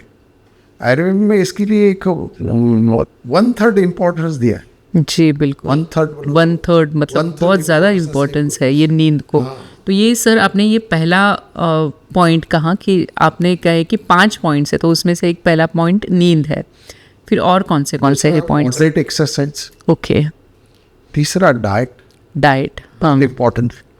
आज डाइट इतना कंफ्यूजन हो चुका है सोसाइटी में। बिल्कुल सर, उसमें fast 16 hours fast, 18 hours fast, ये भाई देखिए कोई भी डाइट बैलेंस होना चाहिए। बैलेंस अगर है तो उसका डाइट का मतलब क्या है, वाई डाइट इज रिक्वायर्ड, तुम्हारे न्यूट्रिएंट्स अच्छे होने मिलना चाहिए, प्रोटीन्स अच्छे मिलना चाहिए, मिनरल्स अच्छे मिलना चाहिए, ये सब चीज़ें होनी चाहिए जी। अभी कई चीज़ें हैं कि समय पे खाना खाने से उस समय में पर्टिकुलर बॉडी में वो एनवायरनमेंट ऑटोमेटिक क्रिएट होता है। आज 9 बजे खाना खाएंगे, कल 11 बजे खाएंगे, परसों 3 बजे खाएंगे, ऐसा कैसे चले? जैसे ऑफिस का समय होता है वैसे बॉडी का भी समय। पहला रूल है खाने में कि समय पे खाना। ओके। समय पे खाना खाएंगे तो फिर 30% प्रॉब्लम वही सॉल्व। अच्छा, 30% प्रॉब्लम वही पे। आहा। और कोई पॉसिबल नहीं है, ऐसा नहीं है कि कितना भी बिजी हो आप, कितना भी प्रोफेशन से बिजी हो, मगर समय हेल्थ के लिए तो निकालना ही पड़ेगा। बिल्कुल। तो डाइट के कई पहलू है, लेकिन डाइट एक इम्पोर्टेंट इसको अवॉइड नहीं कर सकते जी। चौथा है मेडिसिन। मेडिसिन समय पे लेना चाहिए, लेकिन मेडिसिन जो है, जो प्लांट बेस्ड मेडिसिन है, अभी हमारे पास तो कोल्ड के भी पेशेंट है, कम से कम 100 फैमिली है। अच्छा। 30 साल से एक भी एलोपैथिक मेडिसिन नहीं खाते। क्या बात। चाहे डेंगू हो, चाहे मलेरिया हो, चाहे टाइफाइड हो, कुछ भी, ट्रस्ट बैठ गया कि ये मेडिसिन खाने से हमारे मेडिसिन बीमारी कम होती है। ये उनका खुद का अनुभव है, क्या बोलो कि उनको एक्सपीरियंस हो चुका है जी। तो ये प्लांट बेस्ड मेडिसिन की क्षमता है, ये नेचर है, बराबर। मेरे पास का नहीं है, नेचर इज ग्रेट। तो मेडिसिन। और 5वां जो है ना, एक स्ट्रेस मैनेजमेंट थोड़ा होना चाहिए। अच्छा। स्ट्रेस तो हर एक को है, कुछ ना कुछ होता ही है, लेकिन उसके मैनेजमेंट जो कई पहले उसमें एक एक्सरसाइज करेंगे तो भी वो स्ट्रेस हार्मोन से बस्ट हो जाता है। एक्सरसाइज करने से भी तुम्हारा कॉन्फिडेंस बढ़ता है, जो भी चैलेंज है उसको देख लेंगे, ऐसे एक हिम्मत आती है। तो एक स्ट्रेस मैनेजमेंट थोड़ा सा करना पड़ेगा। ओके। तो चाहे पर्टिकुलरली पेशेंट में जैसे बोले पेशेंट है तो उसके फैमिली को काउंसलिंग करो, उसके बार बार उस पेशेंट को पूछो मत कि कैसे है, बरो वाटतं का, ऐसा कुछ भी पूछते हैं उसको लगता है कि मेरे को क्या हो। तो ऐसे छोटे छोटे भी टिप मैनेजमेंट, स्ट्रेस मैनेजमेंट करना चाहिए। तो ये मेडिसिन में एक पार्ट इम्पॉर्टेंट है, थोड़ा सा पंचकर्म सपोर्ट करना चाहिए। अच्छा। पंचकर्म करने से उसका एक फायदा, जैसे अभी एक सिंपल एग्जांपल देता हूँ, फुट मसाज करके देखिए, आपका हार्ट रिलैक्स हो जाएगा। ऐसे इसके ऊपर कई पेपर्स पब्लिश हो चुके हैं कि ECG में चेंजेस होते हैं। अच्छा। ये पंचकर्म जो है अभी उसमें कि इम्पोर्टेंट कॉमन फैक्टर है, कॉमन पंचकर्म जो मसाज किया, मसाज मेडिकेटेड ऑयल से किया जाता है जी। और मेडिसिनल प्रॉपर्टी जो है, वे ऑफ मेडिकेशन है मसाज करने से, वो सेलुलर लेवल से एब्सॉर्प्शन होता है और उसका इम्पैक्ट पूरे बॉडी पे होता है। तो लगता है मसाज सिंपल ट्रीटमेंट जी, लेकिन उसके बेनिफिट्स बहुत है। बहुत। एक तो पहले सेफ है, कुछ हार्मफुल नहीं है। कोई भी मेडिसिन खाओ इंटरनल हार्मफुल तो हो सकती है, बिल्कुल, लेकिन इसमें तो कुछ भी हार्मफुल नहीं है, वो कंफर्टेबल है और बहुत रिलैक्सिंग भी होता है। रिलैक्सिंग भी होता है, माइंड भी रिलैक्स होता है, बॉडी भी रिलैक्स होती है, डिटॉक्सिफाई होता है। ये थोड़ा सा पंचकर्म ऐसे 5 बिंदु से अगर ट्रीटमेंट करेंगे, 5 उंगली भी बहुत इंपॉर्टेंट है, उससे एक भी उंगली लूज हो गई तो तुम्हारी ग्रिप चली जाएगी। आरोग्य के बारे में कहें तो ऐसी कौन सी 5 चीज़ें हैं जिससे आप कह सकते हैं कि ये हेल्थ के लिए बहुत अहम है? 5 बिंदु जो है ना बहुत इम्पोर्टेंट है। पहला है स्लीप, दूसरा मॉडरेट एक्सरसाइज, तीसरा है डाइट और चौथा है जो स्ट्रेस मैनेजमेंट होना चाहिए। स्ट्रेस को थोड़ा सा मैनेज करेंगे तो हो सकता है। और 5वें नंबर पे मेडिसिन। अच्छा, क्यों? लेकिन अपनी आदत क्या है, शॉर्टकट चाहिए अपने को। 4 बिंदु छोड़ दो, गोली खाओ और बीमारी को भगाओ। कैसी बीमारी भाग जाएगी, कैंसर जैसी बीमारी तो कैसे निकल जाएगी। तो दवा के साथ साथ ये चारों बिंदु इम्पॉर्टेंट है। सर, आपका 30 सालों का दीर्घ अनुभव है, आपके पास बहुत सारा डेटा भी है पेशेंट्स का। तो इस डेटा के अनुसार कितने कैंसर के पेशेंट्स सिर्फ होलिस्टिक ऑर्गेनिक ट्रीटमेंट लेते हैं, आयुर्वेदिक ट्रीटमेंट लेते हैं, और उनका रिस्पांस कैसे है? बहुत अच्छा प्रश्न है। आज पेशेंट इतना सजग हो चुका है, वेल इन्फॉर्म हो चुका है, उसको कितनी भी कोशिश करो कंफ्यूज करने की, वो कंफ्यूज नहीं हो रहा है, बहुत स्मार्ट हो चुका है पेशेंट, और होना भी चाहिए जी। क्योंकि तो अपन एक आधी छोटी सी चीज़ खरीदते ही 10 बार रिसर्च करते हैं, 10 बार इधर उधर देखते हैं। वो इधर उधर देखता ही है क्या है क्या नहीं। तो फॉर्चुनेटली हमारे पास जो 51% डेटा जो है, 51% पेशेंट केवल होलिस्टिक ऑर्गेनिक ट्रीटमेंट पे, अच्छा, और जिसका लाइफ 10 साल तक हो चुका है, 10 साल से जीवित है, 10 साल से फिट एंड फाइन है, जिनकी प्रोडक्टिविटी एकदम अच्छी है। और ये प्रोडक्टिविटी उनकी खुद की नहीं है, खुद की तो है, उनकी फैमिली की और देश की है ना जी, सबसे इम्पोर्टेंट। बिल्कुल, सब आदमी काम करेंगे तो देश आगे जाएगा। तो हेल्थ कंट्री के लिए भी बहुत इम्पोर्टेंट है। और कैंसर जैसी बीमारी में जो अपना ट्रेडिशनल आयुर्वेद है, जो 5000 से आयुर्वेद है, जिसकी लॉजिक इम्पोर्टेंट है, बहुत ही इम्पोर्टेंट लॉजिक है, और उसी लॉजिक से अगर ट्रीटमेंट मैनेज करेंगे और टेक्नोलॉजी का फ़ायदा लेंगे तो कोई भी कैंसर अच्छी तरह से ठीक होता है। इसलिए आज हमारे पास 51% पेशेंट जो है केवल हॉट ट्रीटमेंट से और 49 पेशेंट इंटीग्रेटेड ट्रीटमेंट लेके आए जी। इंटीग्रेटेड यानी दोनों ट्रीटमेंट, जैसे उनका केमो भी चल रहा है और केमो के साथ उनको डर तो लगता है और परेशानी भी होती है। जैसे एक साइकिल केमो लिया, उसका प्लेटलेट्स कम हो गए, तुरंत तो उसको सहारा नहीं होता है कि दूसरा केमो नहीं ले सकता है, तो उनको माउथ पब्लिसिटी से पता लग जाता है या गूगल से पता लग जाता है, आ जाता है हमारे पास। और अभी एक बार ट्रीटमेंट शुरू करते हैं, हम भी डिस्करेज नहीं कर सकते जी जी, तो वैसे वो ट्रीटमेंट कंटिन्यू करते हैं। तो 49% पेशेंट जो है ना, लेकिन इंटीग्रेटेड ट्रीटमेंट के कारण वो दे आर सेफ, बहुत सेफ है।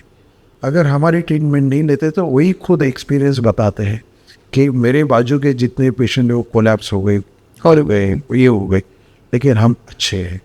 क्यों? इसलिए उनको पता लग जाता पेशेंट को, तुम you can not full normal नहीं बना सकते, तो पेशेंट को समझ जाता है जी। तो इसलिए 49% जो डेटा है पेशेंट हमारे पास जो है, और ये डेटा साइंटिफिक डेटा है, ओके, किसी को जो इंटरेस्टेड व्यक्ति है वो देख सकता है, इसमें कोई गलत नहीं। कि हमारी टीम का एक ये है प्रिंसिपल कि पहले अपने को कन्विंस करो तो हम दुनिया को कन्विंस कर सकते जी, बिल्कुल। खुद ही कन्विंस नहीं तो दूसरे को क्या कन्विंस करेगी। तो इसलिए डेटा हम ट्रांसपेरेंस रखा है। तो 49% पेशेंट जो है इंटीग्रेटेड है, लेकिन अच्छे। कई पेशेंट ऐसे हैं कि जो पहले हमारी कन्वेंशनल ट्रीटमेंट लेते हैं, फिर हमारे पास आते हैं, आने के बाद और कंफ्यूज हो जाते, फिर चले जाते, फिर के मतलब कि बहुत परेशान हो जाते, फिर हमारे पास 10-10 साल तक अच्छे। अच्छा, हाँ ठीक। तो वो उनको एक्सपीरियंस हो चुका है कि ये ट्रीटमेंट का फायदा इतना है, ये ट्रीटमेंट का फायदा इतना है। ओके, पेशेंट स्मार्ट है जी। केमो का क्या फायदा है और इसका ट्रीटमेंट का फायदा। कितना भी एडवर्स पब्लिसिटी करो, कितना भी कुछ भी करो, लेकिन पेशेंट को समझ। जी बिल्कुल, आजकल पेशेंट्स यानी मेरे ख्याल से कि सारे ही लोग जानकार हो रहे हैं। सर, जब भी हम कैंसर की बात करते हैं तो सबसे पहले जो डर रहता है वो रहता है कि मौत का डर, कि हमारा जीवन अभी ख़त्म हो जाएगा जब कैंसर डिटेक्ट हुआ। तो आपका डेटा क्या कहता है कि कितने पेशेंट्स हैं वो जीवित रहते हैं और कितने पेशेंट रिस्क पे हैं कि जिनकी मौत हो सकती है?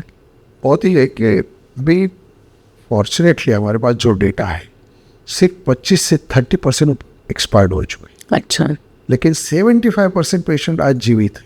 ये भी 30% में उसका एज है, उसका रिलैप्सिंग स्टेज है, उसकी जनरल कंडीशन है, बाकी पैरामीटर है, ये सब चीज़ें हैं जी। पेशेंट की उसकी स्ट्रिक्टनेस जो पैरामीटर जो बोले तो लाइफ स्टाइल मैनेज करना चाहिए। पेशेंट कई ऐसे होते हैं कि वो फॉलो नहीं करते, क्यों? मिसअंडरस्टैंडिंग रहती है, रिलेटिव्स में भी मिसअंडरस्टैंडिंग रहती है, वो खाना नहीं खाएगी तो कैसा चलेगा, ऐसा वैसा वैसा रहता है। जो लाइफ स्टाइल जिस तरह से मैनेज होना चाहिए, डिसिप्लिन होना चाहिए, नहीं होता। इन चीज़ें, इन कारणों से कैसा होता है कि 30%, 25 to 30%, लेकिन 75% एक कैंसर जैसे डिसीज में जीवित रहना, 10 साल तक रहना, ये भी बहुत अच्छी बात है।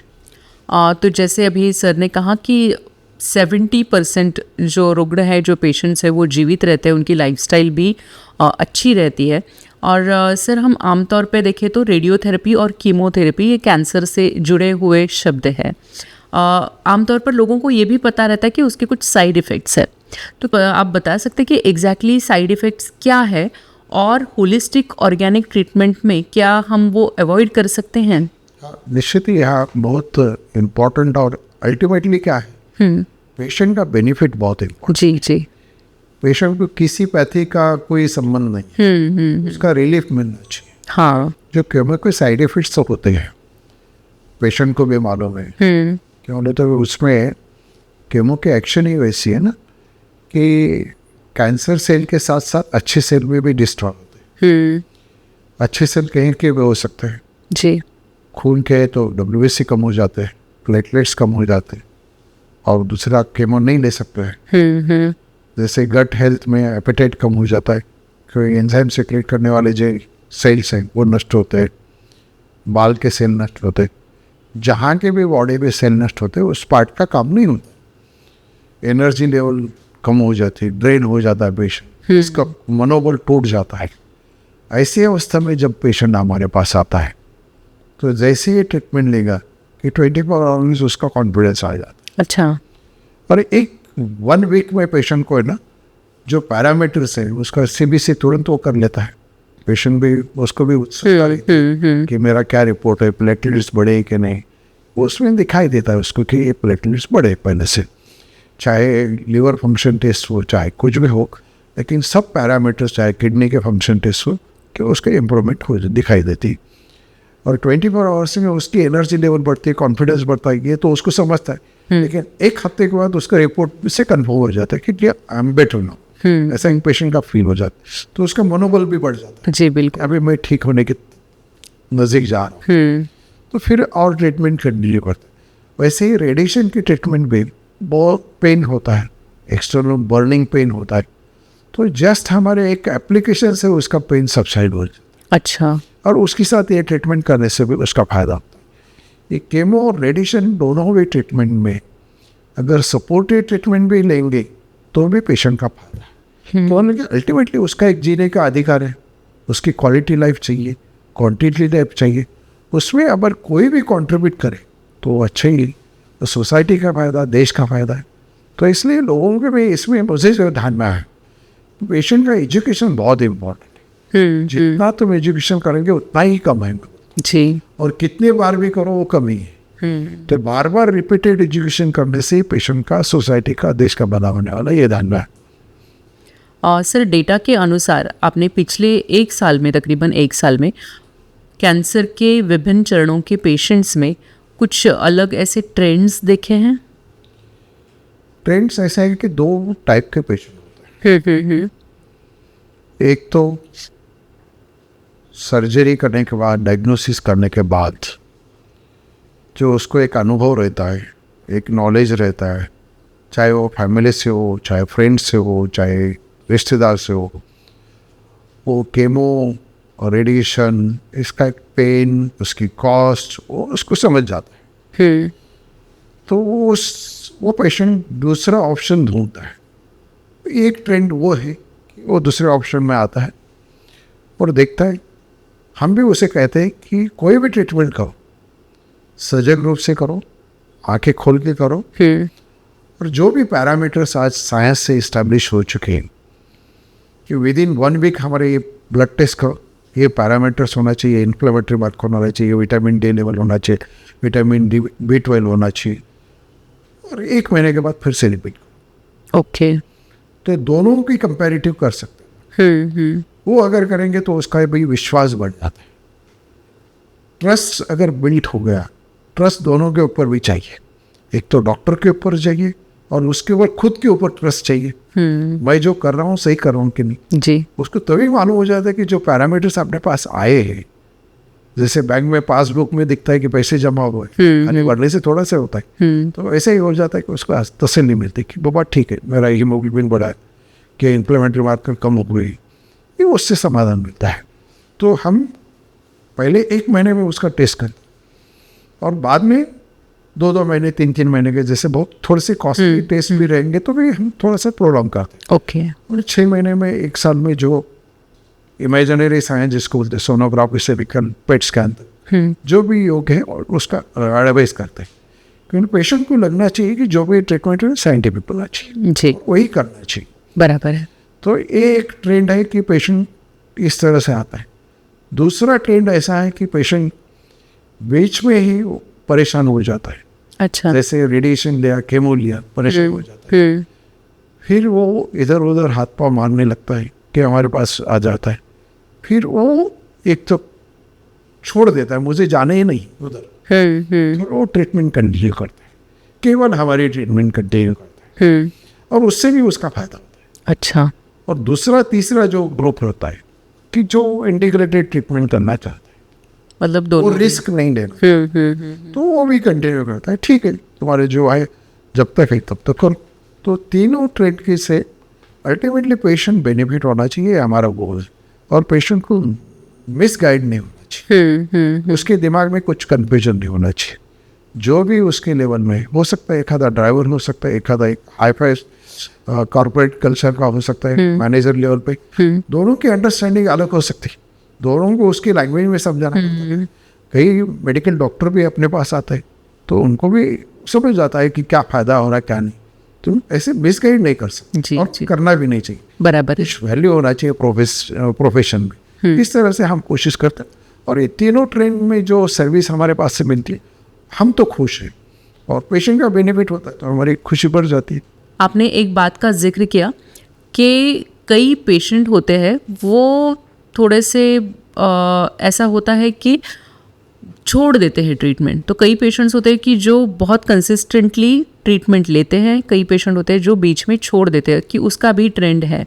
तो आप क्या बताएंगे कि क्या ट्रीटमेंट में और इलाज में फ़र्क पड़ता है जब पेशेंट्स बीच में ट्रीटमेंट छोड़ देते हैं? नहीं, कहीं भी कौन सी भी ट्रीटमेंट और इनकम्प्लीट हो गई, इसको थेरापेटिक जिसको बोलते हैं, चिकित्सा नहीं हो गई तो कैसा फायदा देगा? पॉसिबल ही नहीं ना।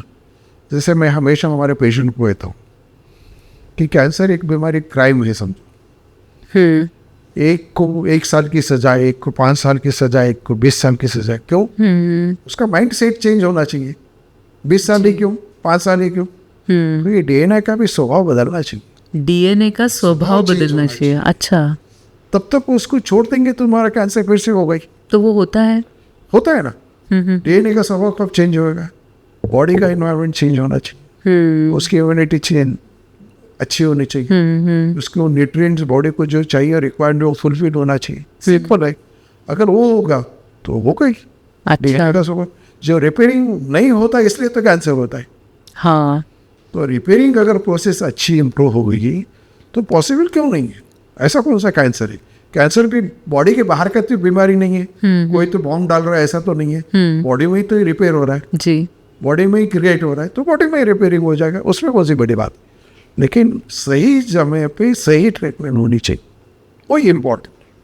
और सर, क्या आप होलिस्टिक ऑर्गेनिक ट्रीटमेंट से मरीजों की जीवन गुणवत्ता, यानी कि अपना हम बोलते हैं कि लाइफ की गुणवत्ता हम सुधार सकते हैं? आप देखते हैं कि उसमें एक ठोस सुधार आया है? बहुत ही इम्पोर्टेंट प्रश्न है और थोड़ा सा वाइड भी है। हाँ हाँ हाँ। हमें पहले समझना पड़ेगा क्वालिटी क्या है, गुणवत्ता यानी क्वालिटी क्या है, क्वालिटी ऑफ लाइफ। लेमन की दृष्टि से क्वालिटी क्या है? लेमन की एक अपेक्षा होती कि मुझे नींद अच्छी आनी चाहिए, उसकी नींद अच्छी नहीं आएगी तो क्या उसकी क्वालिटी रहेगी?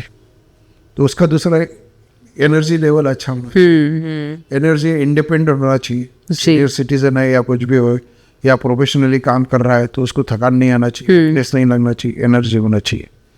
तीसरा है उसका एपेटाइट अच्छा होना चाहिए जी, भूख लगनी चाहिए। सबसे पेशेंट का बेसिक दर्द क्या होता है? उसको खाना खाने को आना चाहिए।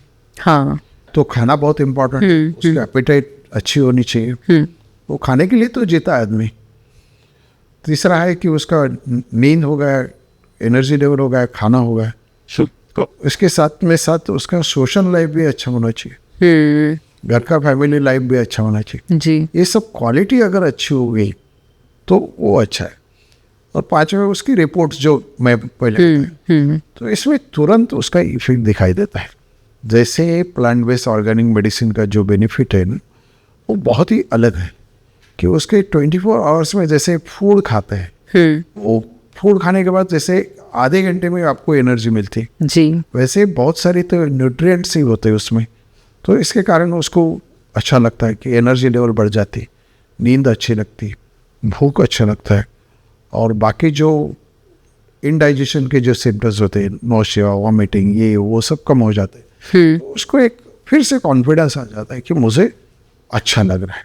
ये बहुत इम्पोर्टेंट रहता है, एक बेसिक चीज़ें होती है लेकिन पेशेंट की दृष्टि से बहुत इम्पोर्टेंट जी। और ये जब तक तुम कोई भी डॉक्टर हो ये ट्रीट नहीं कर पाएंगे तो कुछ फायदा नहीं, पेशेंट के लिए माइनस है।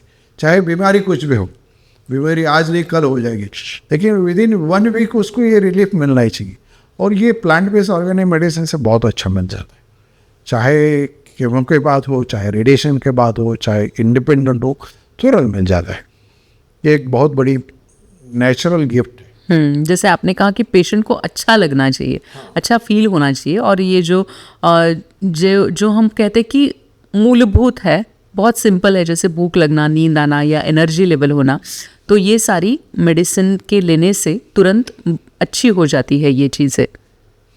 हाँ, केवल उसको एक मॉरल भी इम्पोर्टेंट है। वो किसी से पानी मांगना नहीं चाहता है, वो किसी से पानी मांगे तो उत्साह नहीं लगता, उसको लगता है कि मैं खुद ले लो पानी, इंडिपेंडेंस होना चाहिए, मैं इंडिपेंडेंट वॉशरूम को जाऊँ, ये उसका जो प्लेजर है बहुत मैटर करता है। किसी भी ट्रीटमेंट के मैनेजमेंट, चाहे बाईपास करो, चाहे कैंसर की ट्रीटमेंट करो, ये जो मॉरल उसका जो अगर हाई होगा तो उसको कैंसर के प्रति लड़ने की क्षमता उसके पास आ जाती है, और ये बहुत इम्पोर्टेंट जी हाँ। और ये quality life plant based medicine से तुरंत होता है। कोई कौन से विटामिन से नहीं होगा, कितने भी सलाइन दे दो, कुछ भी करो, उससे नहीं होगा, ये हो जाएगा। फिर उसके साथ उसको थोड़ा सा मॉरल बूस्ट करेंगे, थोड़ा सा उसका एक्टिवनेस बढ़ाएंगे और उसमें सुधारना होती। मैं पेशेंट को हमेशा बोलता हूँ कि आप एक्टिव रहो, इनएक्टिव रहोगे तो बीमारी बढ़ जाएगी। कभी कभी ऑनलाइन कंसल्टेशन होता है जी, बहुत बार, तो ऑनलाइन कंसल्टेशन में चला के देखता हूँ पेशेंट चल रहा है, कैसा चल रहा है, इरेक्ट चल रहा है, कैसा चल रहा है, उससे पता लग जाता है कि उसी के एनर्जी लेवल क्या है। हाँ, खाली वॉइस से भी पता लग जाता है उसके एनर्जी लेवल क्या है, बिल्कुल, पहला कैसा था, अच्छा कैसा था, तो उसको खुश हो जाता है पेशेंट। तो ये खुश होने का जो है, ये फीडबैक जो है बहुत मैटर करता है पेशेंट ट्रीटमेंट मैनेजमेंट। हो सकता है 1 साल लगेगा, लेकिन उसके 48 आवर्स में उसमें चेंज होना चाहिए। ये अगर चेंज होगा तो पेशेंट का कॉन्फिडेंस बढ़ता है।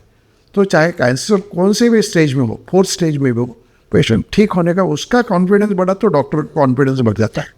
जी सर, पेशेंट का कॉन्फिडेंस नहीं तो डॉक्टर क्या करेंगे। विटामिन H जिसे बोलते हैं हैप्पीनेस, तो वो पेशेंट में आना चाहिए, और ये सारी चीज़ों से वो बिल्कुल आ जाता है पेशेंट में, ऐसा आपने ये अनुभव किया है।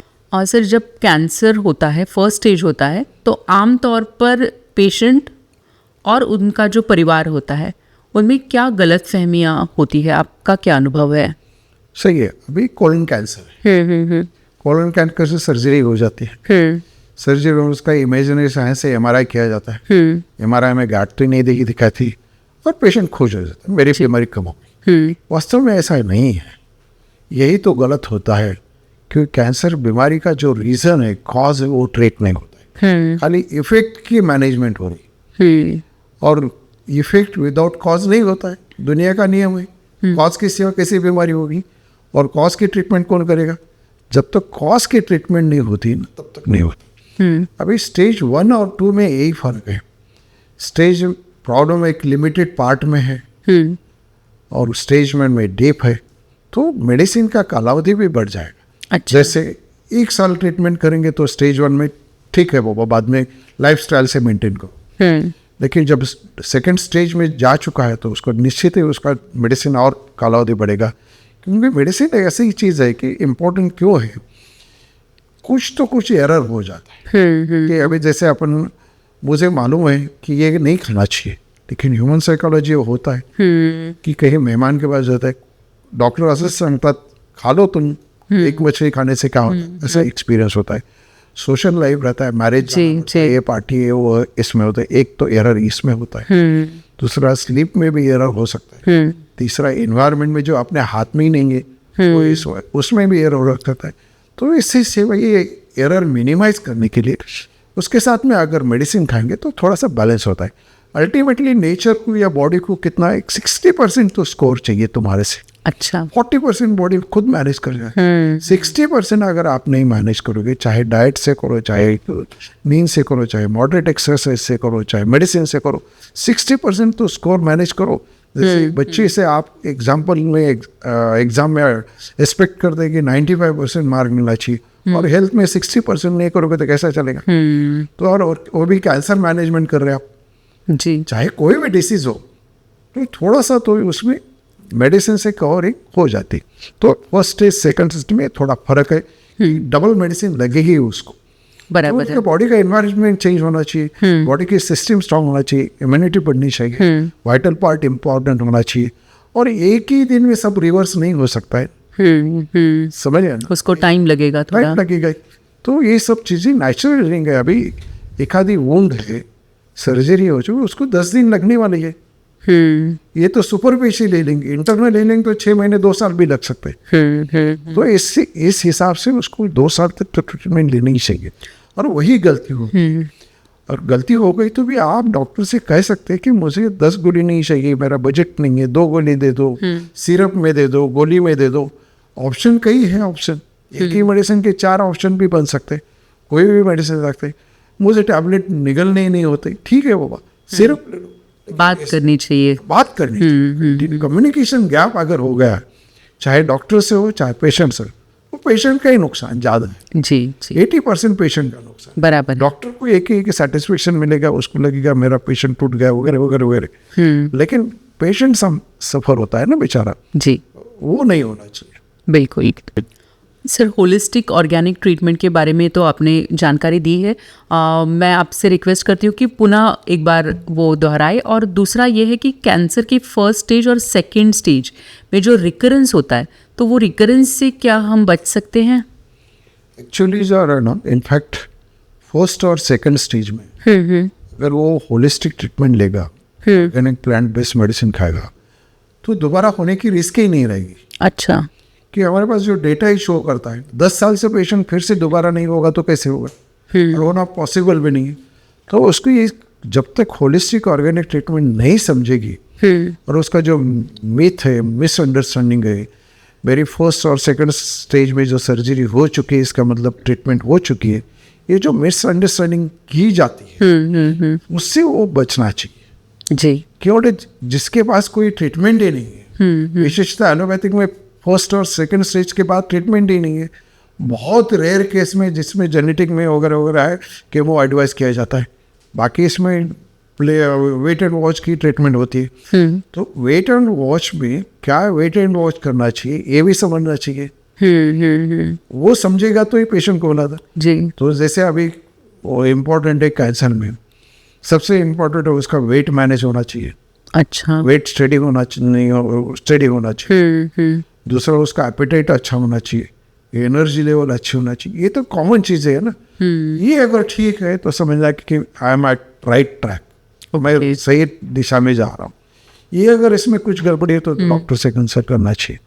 और ये गड़बड़ करने के बाद अगर होलिस्टिक ऑर्गेनिक ट्रीटमेंट, जिसको समग्र ट्रीटमेंट है, संपूर्ण ट्रीटमेंट जिसको बोलते हैं ना, होलिस्टिक यानी क्या है, पूरी ट्रीटमेंट है, इनकम्प्लीट ट्रीटमेंट ही नहीं, जिसमें डाइट है, जिसमें एक्सरसाइज है, जिसमें मेडिसिन है, जिसमें पंचकर्म है, जिसमें स्ट्रेस मैनेजमेंट है, ये 5 चीज़ें इंपॉर्टेंट है।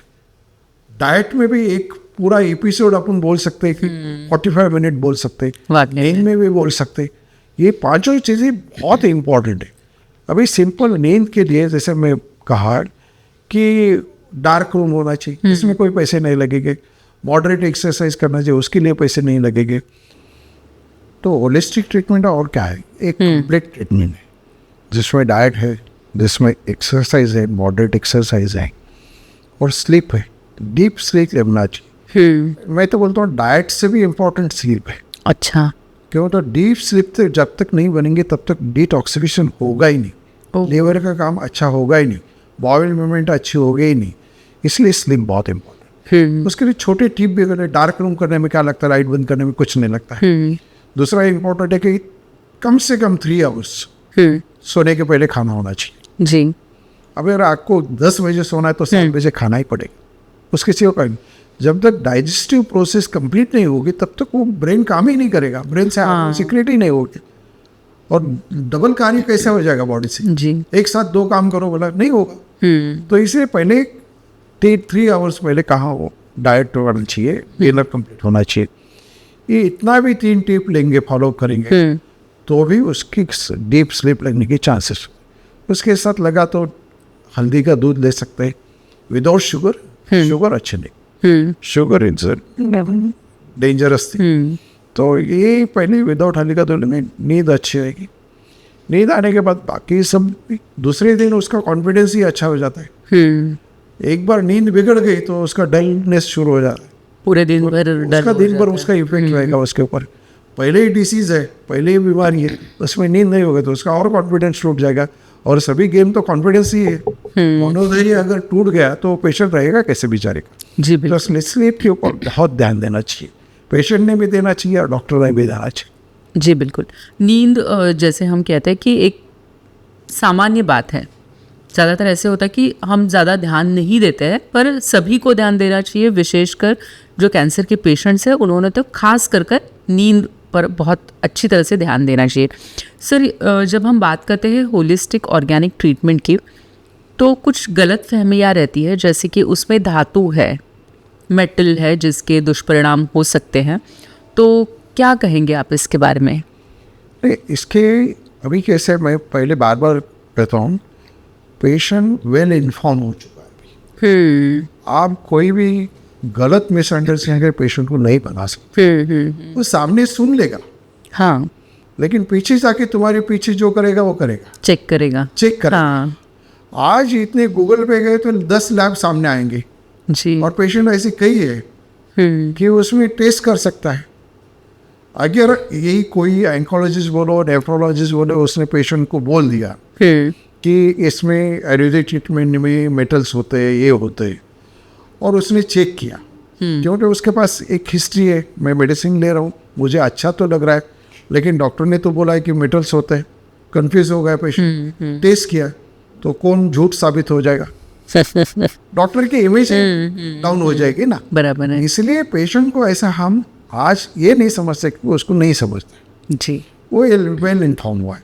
इवन आयुर्वेदिक फैटर्निटी को भी बोलते हैं, हमने उसको बना सकते हैं। मेटल के है तो मेटल के है, जो भस्म है तो उसको शॉर्ट टर्म दे सकते हैं, लेकिन उसको साइंटिफिक मेथड जो है बनाने की वो यूज होना चाहिए। लेकिन हम होलिस्टिक में उसको टच ही नहीं करते। अच्छा, सिर्फ प्लांट से अलग ही है। सिर्फ हमारा फोकस है कि केवल प्लांट बेस्ड मेडिसिन से जितना इनोवेटिव करो उतना अच्छा रहेगा। इसलिए उसमें तो कोई डाउट लेने का सवाल ही नहीं आता है, और लेगा तो भी कहीं भी टेस्ट कर सकते हैं। हम तो पेशेंट को कहते हैं कि टेस्ट करके लाओ, उसका पैसा हमारे से लेके जाओ। अच्छा, बॉम्बे में लावे, पुणे में, सब तरफ लावे, उसको सब मालूम है, तो इसलिए उसका कोई डर नहीं, और पेशेंट आज बहुत इन्फॉर्म हो चुका है जी। इसलिए ये मिथ्स कितने भी फैलाने की कोशिश करो ये नहीं चलेगा। पेशेंट को बेनिफिट समझ में आता है, ये समझ आए। तो ऐसे कई उदाहरण है कि पेशेंट ऑन्कोलॉजिस्ट को ट्रीटमेंट लेता है, नेफ्रोलॉजिस्ट की ट्रीटमेंट लेता है, और आयुर्वेदिक ट्रीटमेंट भी लेता है, चाहे उनके पास लेबल भी होगी कि Ayurvedic don't follow Ayurvedic treatment, patient तो लेता है। उसको समझता है कि मेरे को फायदा हो रहा है, मेरा क्रिएटिनिन लेवल कम हो रहा है, मेरे इन्फ्लेमेटरी मार्कर कम हो रहे हैं, मेरे को एनर्जी बढ़ रही है, मुझे भूख लग रही है, मुझे स्लीप हो रही है, ये सब बेनिफिट उसके ध्यान में आते ही है। तो इसलिए पेशेंट को अच्छी तरह से ट्रांसपेरेंट पॉलिसी होनी चाहिए। हाँ, ये बहुत इम्पोर्टेंट है जी। ट्रांसपेरेंट पॉलिसी अगर रखेंगे तो कोई धोखा ही नहीं। तुम्हारा कोई भी अभी मैं हमेशा बोलता हूँ हमारी मीटिंग में कि टाटा का नाम क्यों है? ट्रस्ट है जी, ब्रांड लेने का ट्रस्ट है। तो इसे डॉक्टर का भी ट्रस्ट होना चाहिए कि ट्रांसपेरेंसी रखें तो डॉक्टर का ब्रांड ऑटोमेटिक एस्टेब्लिश हो जाएगा। पेशेंट की दृष्टि से डॉक्टर ही ब्रांड है, उसका एक वर्ड भी इम्पोर्टेंट है उसके लिए। तो इसलिए जो है फैक्ट बताओ उसका, बिल्कुल वही अच्छा रहेगा। जी बिल्कुल सर, आपने ट्रस्ट की बात कही, तो ये पेशेंट को जब समझता है कि इस ट्रीटमेंट से मुझे फ़ायदा हो रहा है, मुझे अच्छा लग रहा है और वो रिपोर्ट में भी दिखता है, तो मेरे ख्याल से ऑटोमेटिकली वो जो विश्वास है, वो ट्रस्ट है, वो डेवलप हो जाता है। सर, आज हमने बहुत सारी बातें की कैंसर के बारे में, या आपकी जो हॉट ट्रीटमेंट है, मतलब होलिस्टिक ऑर्गेनिक ट्रीटमेंट, उसके बारे में भी बात की, प्लांट बेस्ड कैसे ये मेडिसिन से उसके भी बारे में बात की। आप अभी हम कार्यक्रम के समापन की ओर बढ़ रहे हैं, तो क्या आप हमारे दर्शकों से कहेंगे?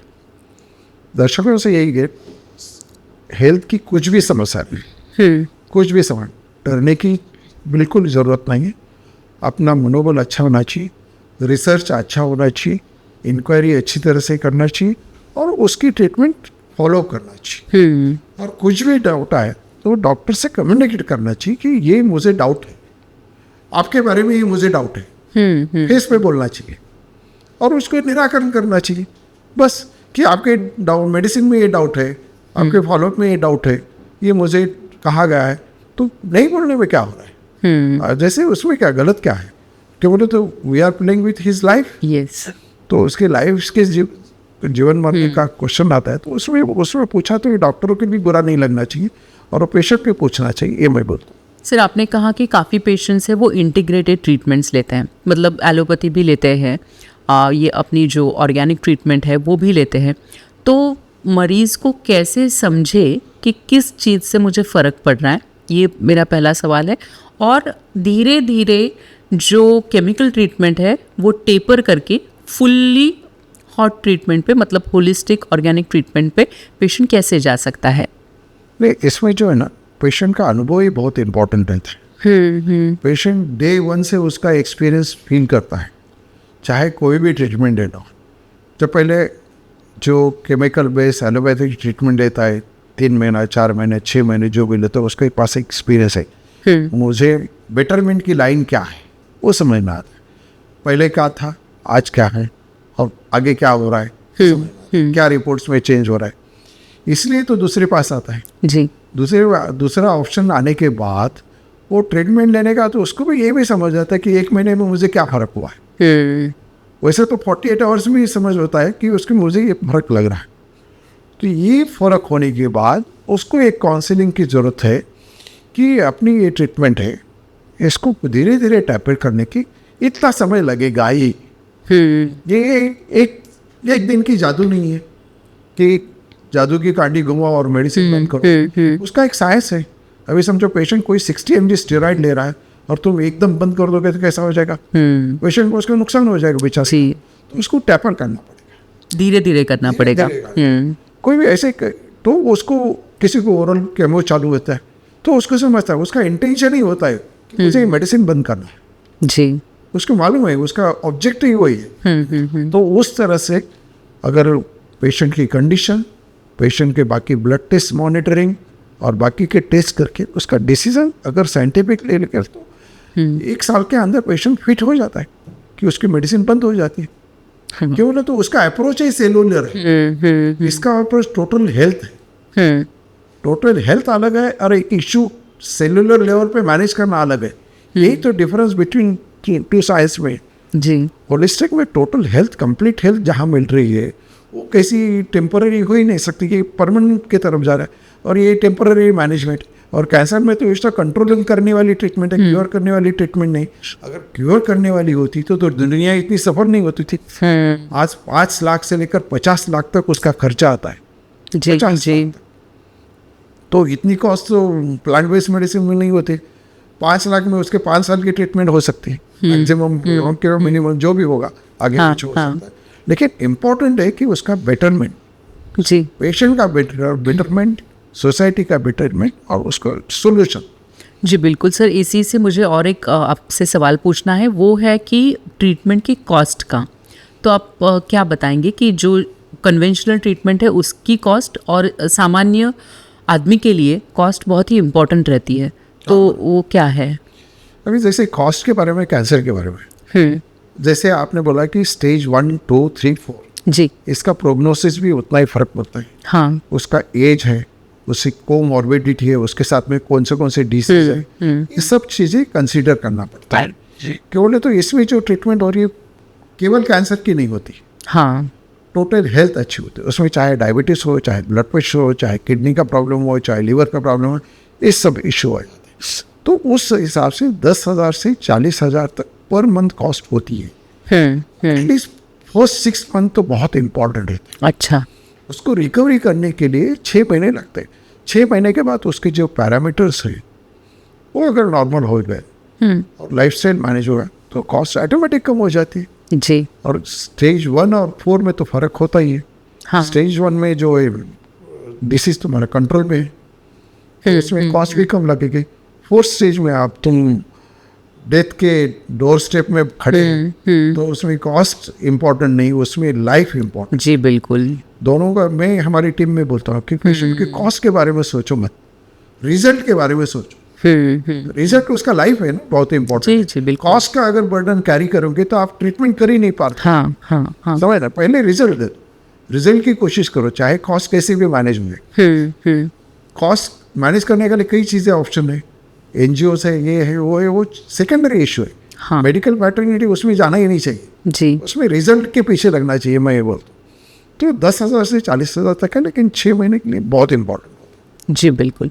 बहुत बहुत धन्यवाद सर, ये सारी चीज़ों की जानकारी आपने हमें दी और मेरे ख्याल से दर्शकों को भी अभी बहुत क्लैरिटी आई होगी कि कैंसर क्या है, कैसे होता है, स्टेजेस क्या होते हैं, और सबसे महत्वपूर्ण ये है कि ट्रीटमेंट क्या है, होलिस्टिक ऑर्गेनिक ट्रीटमेंट के बारे में आज हमने डॉक्टर वेंकटेश जोशी जी से बातचीत की, जानकारी ली और हम ज़्यादा सजग बने हैं इस एपिसोड के बाद। तो बहुत बहुत शुक्रिया सर आपका। और अभी मैं डॉक्टर मृण्मयी आपसे इजाज़त लेना चाहूँगी। धन्यवाद, नमस्कार।